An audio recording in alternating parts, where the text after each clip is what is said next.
In today's video, I'm going to teach you how to install Xbox PC app. By the end of this walkthrough, you'll have the Xbox app installed on your Windows PC, ready to discover and manage games, browse Game Pass, and connect with your friends.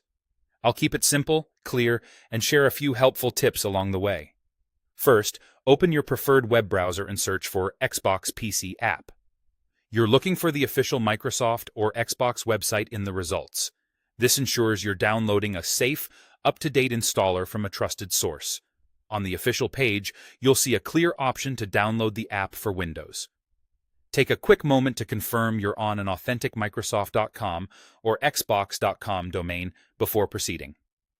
Next, click the button that says Download the app. Your browser should begin downloading a small setup file.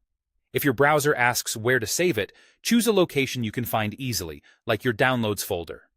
If the download doesn't start, check for a notification bar or a small icon near the address bar that might be blocking it, then allow the download and try again. A stable internet connection helps this go smoothly, and it doesn't hurt to close bandwidth-heavy apps during this part. Once the file is finished downloading, run the installer. Open your Downloads folder and double-click the installer file. Windows may show a security or user account control prompt asking if you want to allow changes. Since you're installing from Microsoft, click Yes to continue. If your antivirus or smart screen briefly scans the file, let it complete. That's normal and helps keep your system safe. Now, follow the on-screen prompts in the installer.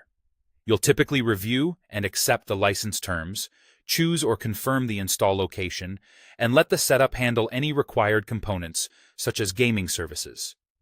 If you see options for shortcuts or language preferences, pick what suits you and continue. The installer will show a progress bar. This part can take a few minutes depending on your connection and system speed. If you're prompted to allow additional permissions or to install supporting features, approve those so everything works properly. In some cases, Windows might request a quick restart. If that happens, restart and the installer will resume when your PC comes back on. When the installation completes, you'll see a confirmation screen, often with a button to launch the Xbox app. That's it. Your Xbox PC app is now installed and ready to use. Enjoy exploring your library, browsing new games, and managing downloads all in one place.